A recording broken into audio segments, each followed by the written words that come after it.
Did you know that an estimated 20% of undetermined fires are caused by rats and other rodents from wire chewing? I'm going to show you exactly how to catch and get rid of attic rats or squirrels and other rodents using this special cage trap on Amazon that I'll also be unboxing and reviewing. See below in the description for a link to that product. I'll also be giving you some tips to help you catch these pests the first time. After watching this guy on camera, I've realized he's crazy smart. So I'm going to show you exactly why he escaped the first time and how to prevent that the second time. I went up there and I couldn't find him, but there's piles of poo all up in my attic. And now I hear him again in the attic, probably running around, eating through some more of my wires. So I found the area where I think he came in. I'm gonna fix that. But to catch the one that's in there, I'm gonna take this knife and use it to unbox this squirrel trap.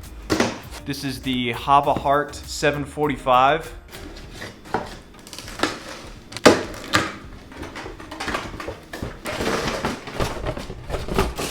And there she be. Alright, so to open it up, you just need to flip it over to this bottom part where this door flap is. Pull on this tab, pull that open.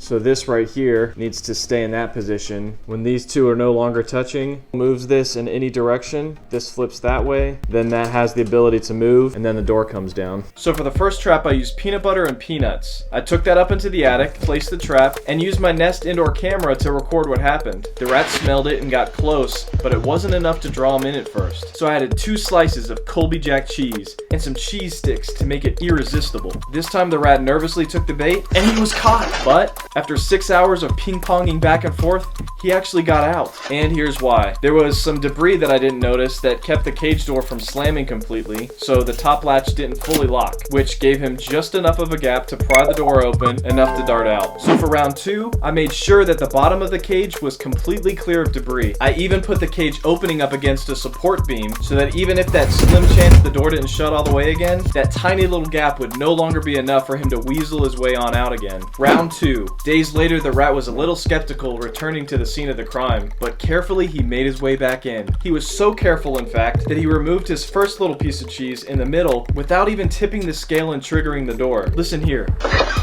That little jerk actually sounds like he's laughing at me. So just as I thought, the cage was now not as scary to him anymore. So he went in for one more delicious piece. And he was caught again, for good this time. Hey there, little guy. Don't you worry, you crazy little rat lovers out there. I didn't kill him. I took him to a nice, quiet little park where he could feast on public trash for the rest of his sweet little disgusting life. Be free! So use the trap the right way like I did the second time, and you will get those critters out of your attic. Then make sure to seal up any tiny areas near your roof like this where they could have gotten in. Overall, I'd say that this rat trap cage is worth it, and I would definitely recommend it. Just use it the right way. Be safe and protect your home from these furry fire monsters. Guys, please make sure to subscribe and drop a comment to be entered in to win my weekly Amazon gift card giveaway. All subscribers are eligible for every future giveaway. Thanks for watching, guys. I love you guys. God bless.